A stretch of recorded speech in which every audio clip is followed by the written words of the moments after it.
Hello everyone and welcome to today's lecture. What we're going to be doing today is we're going to be focusing our efforts on, well, basically the last lap of the class. Now to do this, we're going to be talking about rendering motion.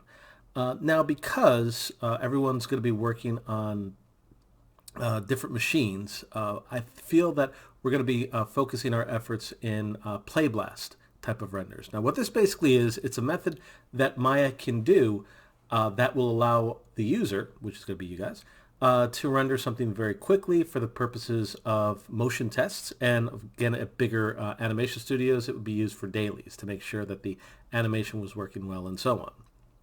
Now, I still want to make sure I teach everyone here how to actually do a proper render, so I am going to be putting that either in this video or a second video, which I'm going to make available later. But just because I'm not sure the kind of machinery that everyone's going to be rendering on, I want to make sure that everyone here can finish their project, as renders can sometimes take about maybe 20 to 30 minutes, and in some cases take significantly longer. I've seen some renders go for about 4 hours per frame. Now, I don't think we're going to be doing anything remotely that complicated, especially the fact that since I had everyone block out their scenes. But at the same time, I think that we can get some motion out before this class is done.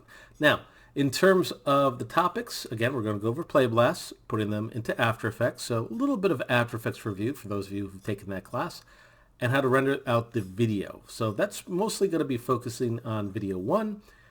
Video 2 is going to be preparing rendering for sequential JPEGs and importing into After Effects, because it is a little bit trickier to bring in sequential JPEGs, and I want to make sure I show everyone how to do that. Now, I want to make sure this is very clear.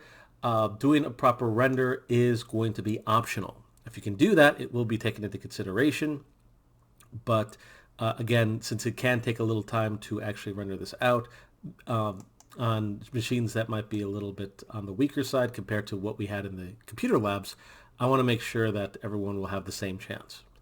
Now, in terms of just the final section, again, it's the last lap, so everyone's going to be making their stuff into Playblast. Again, I'm going to show how to do that today.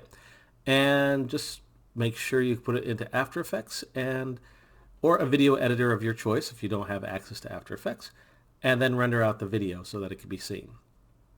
Now, in terms of what's going to be graded for the final, because I'm sure that everyone's kind of concerned about that and you want to know what you're going to be graded on, it's basically going to be a compilation of everything that we've done. So you're going to be graded on the modeling of your character, and how far you were able to take your character will be into consideration, and the texturing as well. So this is one of the reasons why I had everyone work with the unwrapping. Again, you didn't need to necessarily unwrap everything, but I was looking for some elements to be unwrapped properly. Rigging is going to be a factor. This one is probably going to be one of the simpler areas. Basically, you make your bones, which I know everyone did, and put them into their proper place, and of course make sure that you made your blend shapes. The next part is going to be skinning. Basically, again, that is going to be how you attached your mesh to your bones, character, and miscellaneous animation. That's going to be worth 50 points. And I'm making sure that my math is actually correct on this. Anyways, I think I might actually have to wrap this up a little. Sorry, I might have to change my math a little bit. But pretty much, these are the elements that you're going to be graded on. So as long as you keep that in mind, you should be in good shape. Oh yeah, it's fine. Okay, and in terms of turning this in, I'll be giving instructions on that next class. So that's pretty much the long and short of what we're going to be doing this week. Now, let's get into the main topic du jour, which is how to make a Playblast. Now, first thing you need to do is you need to make sure that in your timeline, in whatever scene that you're in, that you only see what's necessary. So, for example, over here, I'm having this animate for about 108 frames. Just double checking this just to make sure. Yeah, 108 frames. So what I'm going to do here to actually start the Playblast process, you're going to right click, go to the little Playblast over here. It looks like a little icon. You do need to go to the settings option, by the way. And yeah, all you should need to do here is make sure that the quality is 100%. That part's important. Now you can since I'm using Windows, I have the option to make this as an AVI. If you are using a Mac, you probably have an option for QuickTime. The default setting there should be fine. Now it's going to ask how big you want this to be. I'd recommend going for the render settings and make sure that the scale is exactly 1. Now, one other thing I would recommend before you actually hit the Playblast, because again, we want to make sure that this saves properly, is you will want to go to your render settings. It's basically this little option over here. Looks like a little gear next. It's actually directly to the left of the hypershade. And just make sure that the preset, instead of being at HD 540, change it up to HD 720. That's more of a standardized type of resolution. It's one of the lower resolutions you can get for high definition, and it'll work great for what we're doing. And we're going to close that. We do want to save this, and since it's going to be basically saying the name of your file as the video name, and I'm going to make sure that I put this in the appropriate area. So this is in my demo folder, so that's great. That actually works out very nicely for me. And I'm going to name this, well, scene 1, or scene 01 technically. Save. So now, anytime I have a new scene, it's basically going to be put over here. I'm going to do this for all my scenes so you can see it multiple times. But once this is done, I'm going to, and don't forget the save to file, that part's important. This won't be available otherwise, as you can see here, but it is. So I'm going to hit Playblast, and it'll take a moment or two, but this is definitely way faster than trying to do it render-wise. So once that's done, just going to minimize those parts. I can, oh, cool, I actually brought this up already. I'm going to hit no for now because I just want to preview this. This is basically how it's going to be looking. Cool. I'm going to take one last look at something though. We're going to right click, Playblast.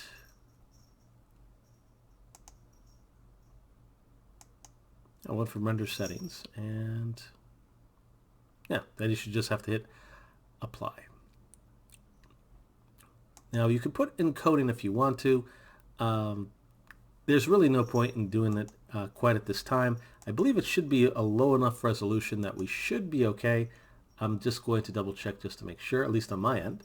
Now your settings will probably be a little bit different, but the default, as I said before, the default settings should be adequate for what we're doing.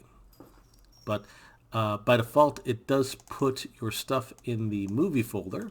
I'm going to just bring this over. Yep, there we are. And oh my, that is pretty big. I'm just going to double check to see how big this is, because I know that some of y'all might have limitations on your computers. You know what? This is going to be fine, at least for me. But if it tends to be a little bit on the big side, I would probably go to the encoding settings and see if you have something like either QuickTime H.264 if you're working on a Mac. But if you're not working on a Mac, probably keep the quality the way that we have it now. It will be a little bit big, but again, you will keep good quality with this. So good news, I have a lot of space on my computer, so it's not too big of a problem for me. Okay, so I'm going to go to my other scenes, and I'm going to render those. And let's see, scene 2. I'll save it.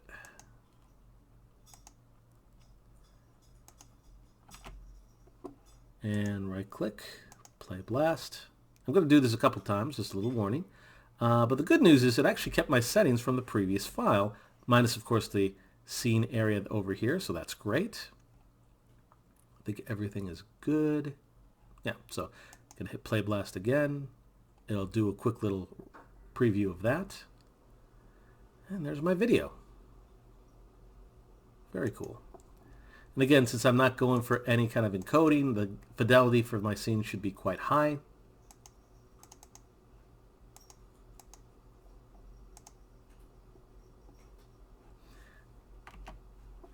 go. Again, I'm making sure that I'm in the exact area I need to be in. Yep, I am.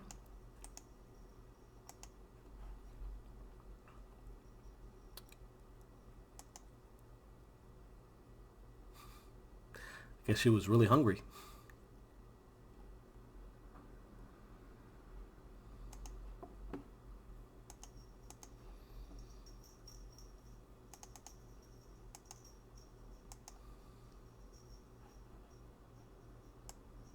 And again, I only have the area that's necessary on this, so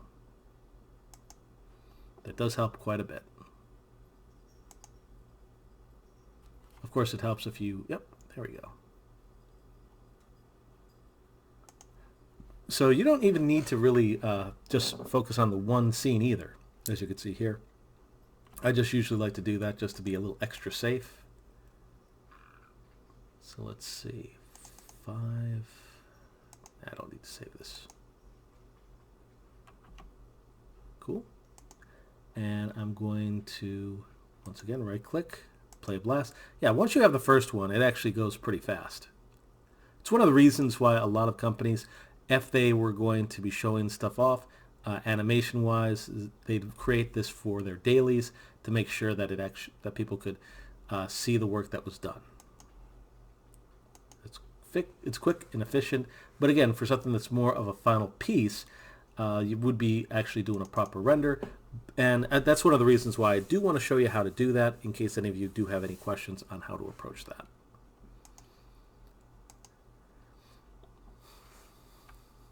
Okay.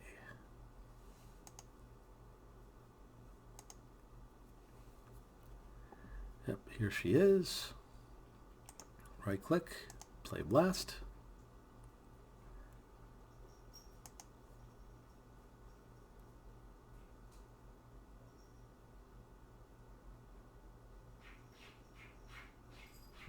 Probably won't need quite all of that, but it's good to have. And camera 2. In all honesty, I probably could just make a quick little render of this, but just for the sake of consistency, I am going to do a Playblast for this as well. Oop. One difference though, this one I'm going to, that's why it's always a good idea to, interesting. Let's check that again.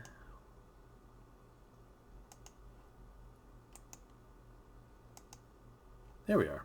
That was kind of strange that didn't let me do that, but that's okay. I'll just put this at 6A. There we go.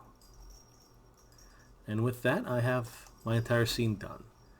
But again, if a person's going to take the time to do this properly, we'll take a look at that in a bit. Okay, so I'm going to go to After Effects for this, because I've seen that After Effects is taught at the school, so I figured that would work well for us. And I'll show you the way that I would recommend approaching making your After Effects file. Now, if you're done with Maya, it's usually a good idea to kind of turn that off, since we really don't need it on anymore. And I'm going to go back to the folder I was working on before. There we are.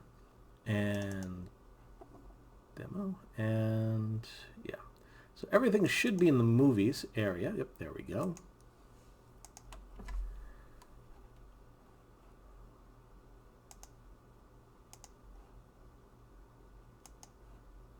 That is a lot of footage. Okay. And again, I usually like to keep everything organized, so I'm going to call this PB for Playblast animation.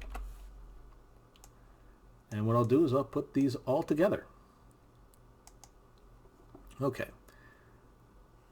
So let's see here. I'm just going to actually just go to New Project, New Composition. And this is pretty much the settings you're going to probably want to put this on. I actually set this up for another animation assignment, but it works for us here too. Make sure that the resolution is 1280 by 720 square pixels, or if you want a good start, or good preset start, if you go to HDV HDTV 29.97, and then change this to 24 frames, it'll be the exact frame that you need this to be. Now, in terms of duration, I'll leave that up to your own best judgment in terms of how long you want to put this in. Our animation, again, wasn't supposed to be more than about 10 seconds, so I'm going to put this at 15, so this gives us a little bit of buffer. And when I say 15, it'd be 1500. That's 15 seconds, 00 frames. Cool. Now, I might want to change the background a little bit, but more on that later. So I'm going to import my videos by going to File, Import, and then File. Again, File, Import, then File. Then just find your stuff. So this was in my desktop, my demo, my movies, and all my videos are right here.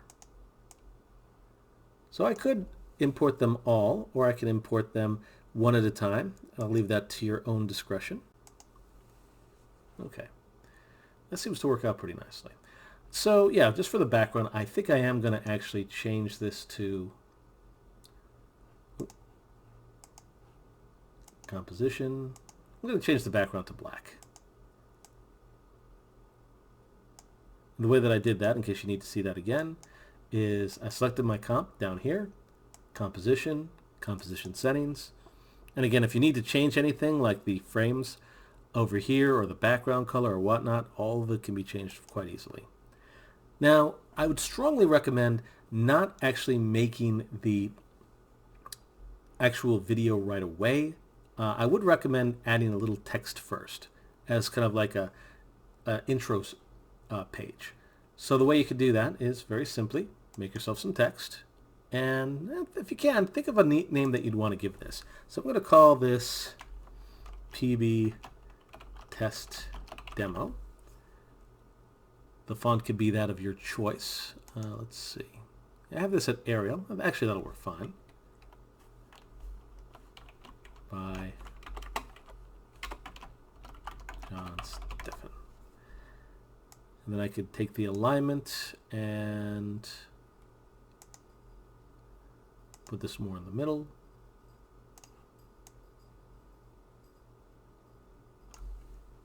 Now that'll work just fine. And again, I'm going to put this to about 5 seconds. If you want a little bit of a trick, you can move the time slider to exactly 5 seconds. And then if you hold Alt or Option and the right bracket, this is also basically two keys right of the P. You should have the right bracket here, and this will basically be put exactly to 5 seconds. Now, besides this, I'm also going to add about a bit of a fade effect to each of these.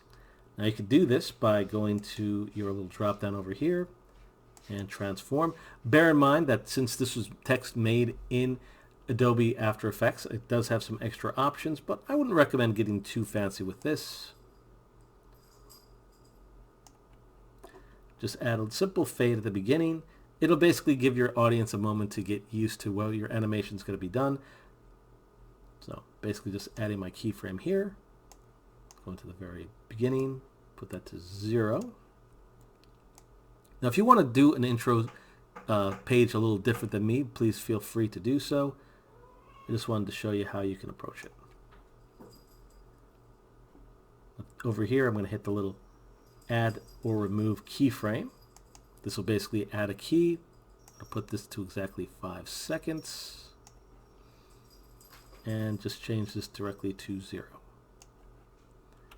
So now if I hit return the space bar, you'll see that it changes quite nicely. So now my audience will have a moment to get used to this. And I can already tell that considering that a lot of my footage is going to be kind of long, it wouldn't be a bad idea for me to make my composition a little bit bigger. So I'm going to go to Composition, Composition Settings. I'm going to put this to a full 2500. so I'm not going to run low on space.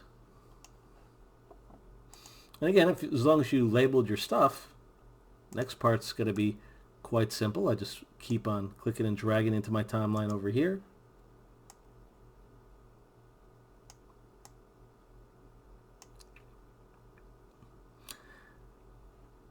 And just rinse and repeat.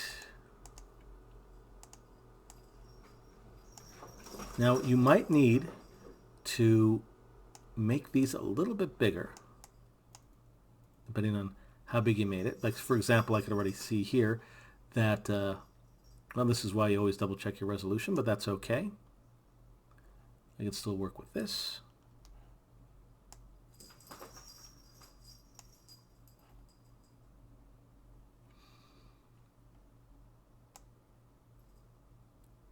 So again, you don't forget to change your resolution on each of these, but this will still work okay for what we're doing here.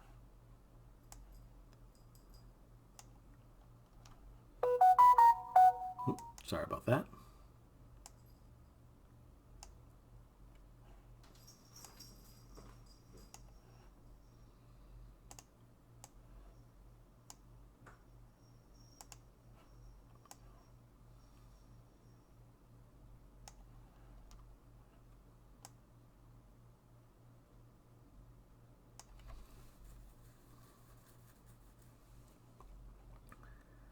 And let's see. So as for myself, I made an animation that was a little on the big side, not necessarily a bad thing.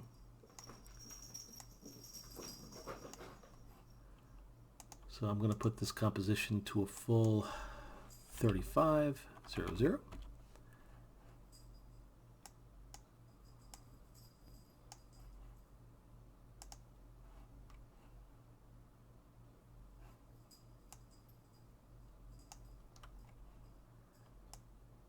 Also remember, if for some reason your animation goes a little bit longer, you don't necessarily need the whole thing. You could just go to the end of your video, click and drag this. You'll see that your icon changes.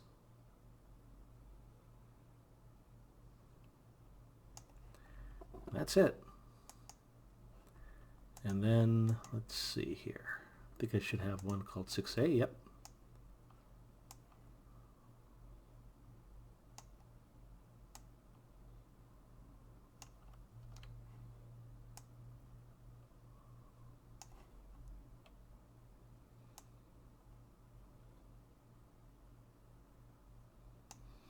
Again, I don't need the whole footage. I can just basically trim the last of that.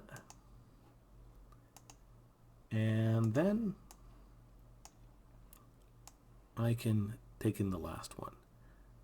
I don't really need quite that much time for the impossible choice, so to speak.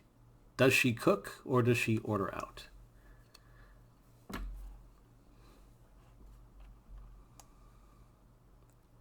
And I would also recommend just leaving a little bit of space at the end to be dark.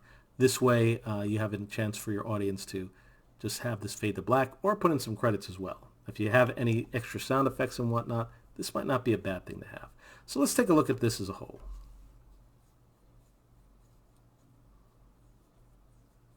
So I hit the space bar to do the actual checking.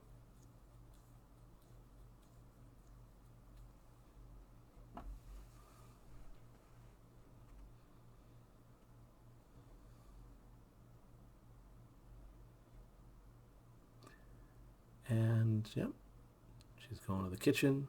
Ooh, that was actually pretty good timing. She's checking her options. Again, takeout, cookbook. That's all there is to it, at least for what we're doing here. Now I'm going to save this just because I always like to be a little extra cautious.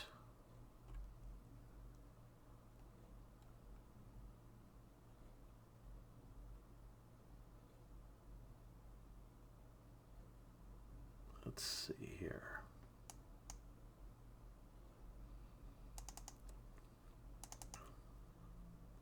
Again, always remember where you save your stuff. It'll save you a lot of frustration.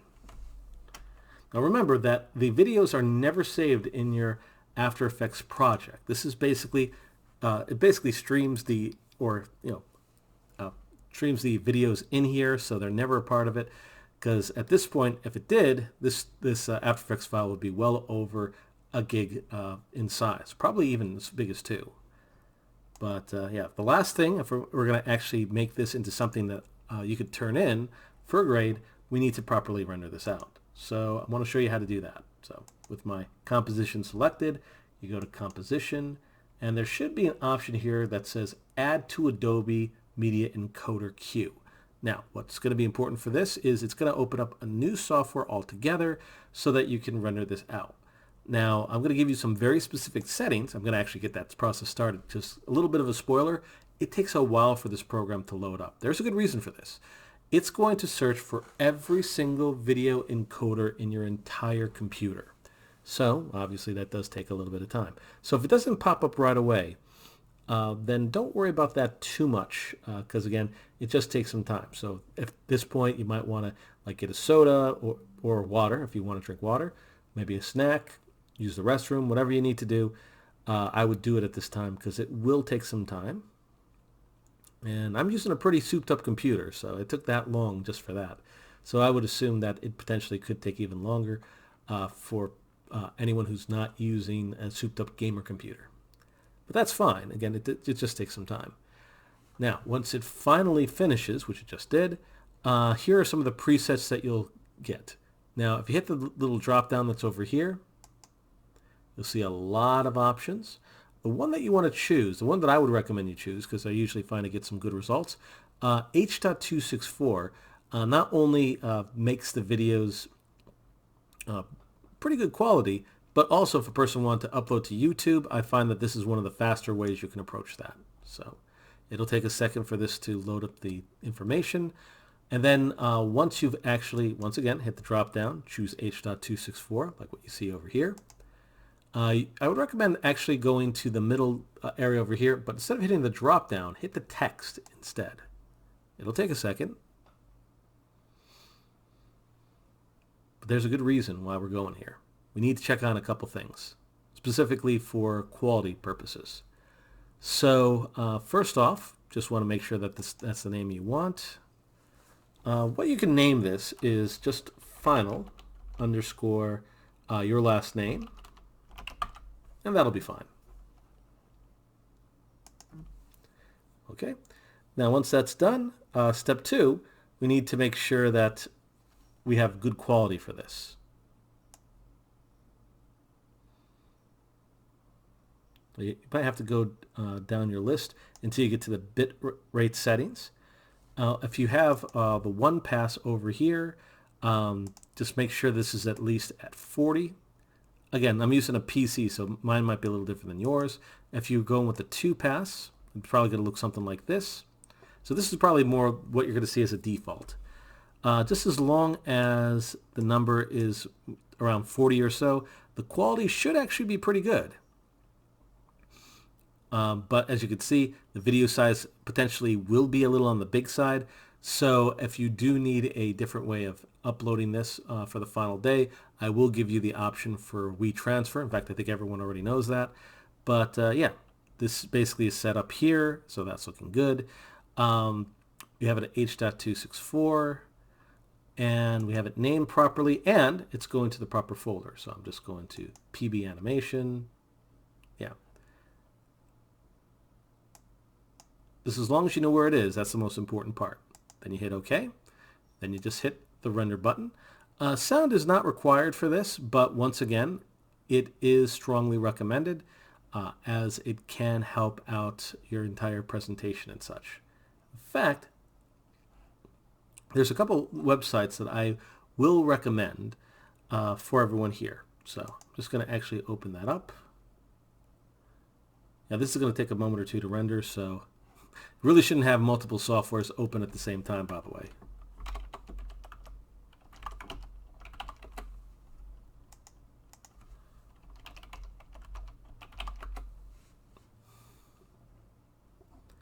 Okay, looks like it's just wrapping up. So that might take a moment or two. And then once that's done, well, mostly so are you. So while that's kind of wrapping that up, I'm just going to show where the sound libraries are. Let's see.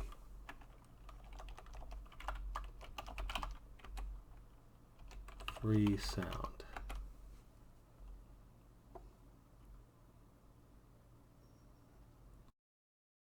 Again, because I'm rendering, so it's taking a little bit more time. There's a place you can go to called sounds effects. All you need to do is just kind of search through here and the libraries, specifically the sound effects libraries over here. The nice thing about this is you might want to check the licenses if you want to use this for future projects, but it does work out pretty nicely. So that's option number 1. Option number 2 is free sound. This is an incredible website to look for sound effects. Now, I would recommend taking a look at the licensing for each of these, but again, you'll find some incredible sound effects over here. Oh yes, just a little bit of a heads up. You do need to register, but registration's free, so that's fine. But you can find some really cool sound effects here. Now, again, I want to stress that while it's not required, a little bit of sound can make a huge difference in your animation. So if you do have some time, I would strongly recommend it. And that's done. Okay, cool.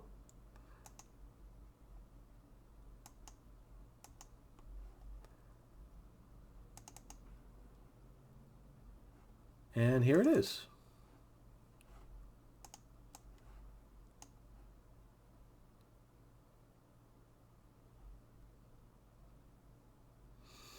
Now again, this is meant mostly for test animation purposes to make sure that it actually works out okay. And so far, it actually looks pretty nice. I'm pretty happy with the quality.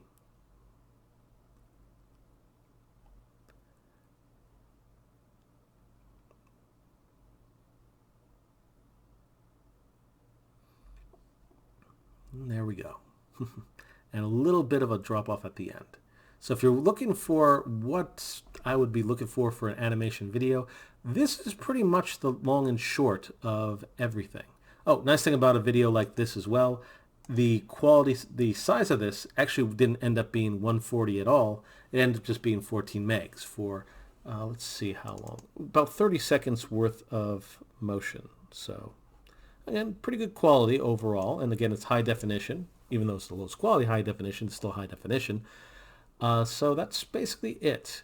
Now, we're at about the 30-minute mark. So what I'm going to do for the last part of the lecture is I still want to show you how to do actual renders. But what I'm going to do for that is I'm going to make that the second one. The second video is optional, but strongly recommended that you check it out.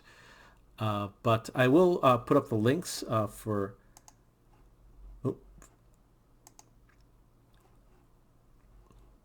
those different sound effects sites in case any of you do want to check that out. Again, totally worth it, and it's definitely will help the quality of your animation. So with that, let's just pause for now, and I'll see you on the second video.